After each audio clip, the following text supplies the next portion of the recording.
Hello and welcome to another of my tips and tricks mini videos.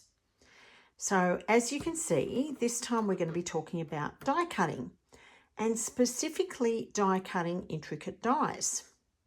So have you ever found with your intricate dies that you have trouble getting them to cut all the way through, or you have trouble getting them out of the die when you have cut them out?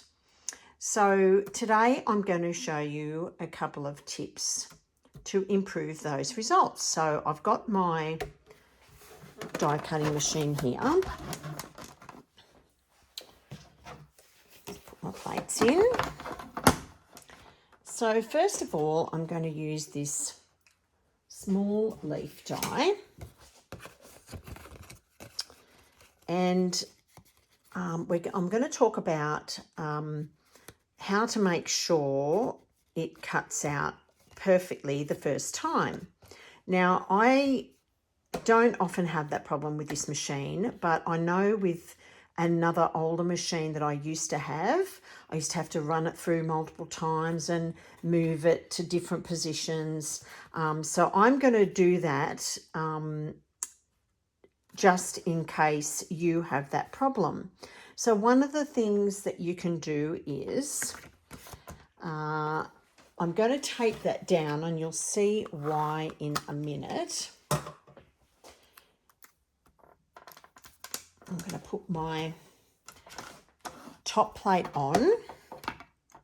Okay, so that's how I would always cut out a die. The cutting blade is face down on top of my cardstock. My cutting plate is underneath, my top plate on top. But now, so I've got it sandwiched between my two plates there. I'm actually going to flip that upside down. So I now can't see that die. That's why I taped it down, because if I don't want it to move, I can't tell whether it's moving or not.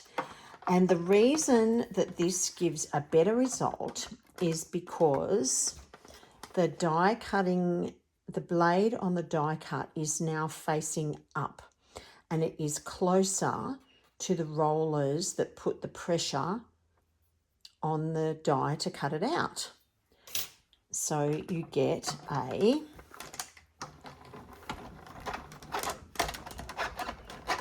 better cut first time through.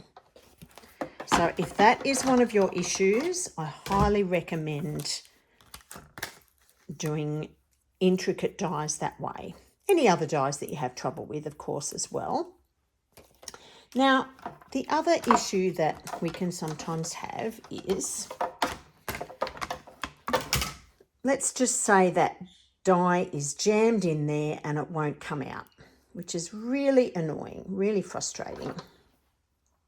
So, you know, you flip it over and you get your pokey tool and you poke through all the holes, and that works. It's just really time consuming. So one of the ways that I like to get my intricate dies out, and I'm just going to move another mat in here, just make it easier, is to flip the die over so the cardstock's face down and throw it down. Throw it down a couple of times. Now, it is going to bounce around, so be careful you don't lose it. But it usually only takes a couple of goes, and this one's being stubborn. So there we go. So usually I do only have to do that 2 or 3 times and the die pops out. Now there is another way that we can do that. Just bring my die cutting machine back in.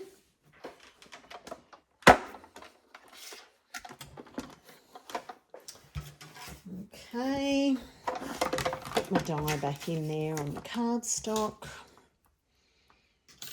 Now this time I might use a different die. Okay, now I'm not turning this one upside down just for the purpose of this particular tip, But what I am going to do is get some baking paper. And we're going to put the baking paper down in between our die and our cardstock. So you've got your cardstock, your baking paper, and your die. And we're going to run that through.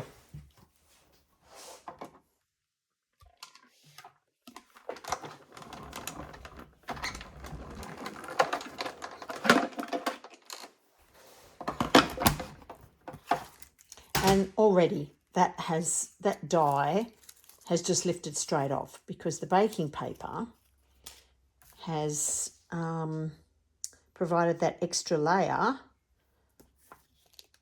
And I'll just clean the mess off there. And we have a perfectly cut die cut as well. So I won't stand here and pop all the bits out during the video. But the other thing that is good about using baking paper, this is actually die release paper, but it's the same stuff. Just use your kitchen baking paper. You don't have to buy anything special. I'll just move the machine out of the way again for a sec. What you end up with is a beautiful, delicate, extra die cut that you can use on your projects, just for a bit of extra texture. Isn't that gorgeous? Let's put it on a piece of coloured cardstock so you can see it a bit better.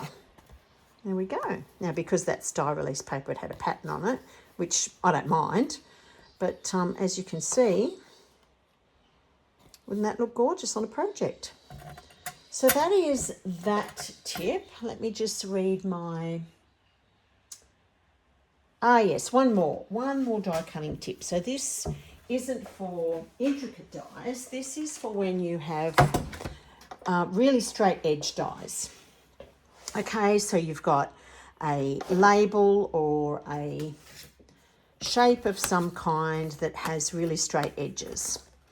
Now, when you run them through your machine, if you have the straight edges running parallel to your machine, you create like a speed hump in your machine and you'll hear a really big clunking noise.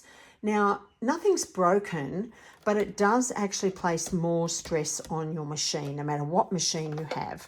So what we do is we either put the die at a slight angle on our paper, or if it has to be straight in your paper because you're cutting something out that you need a straight edge for, just angle your piece of cardstock. So I'll put the cutting plate,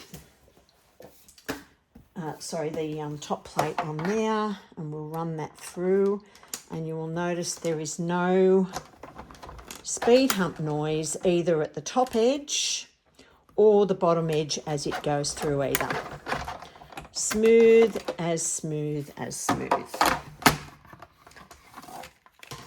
And there we go. So that is it for our die cutting tips today. I hope that was really helpful for you. And please give my video a like if you enjoyed it. Thanks for watching. Bye for now.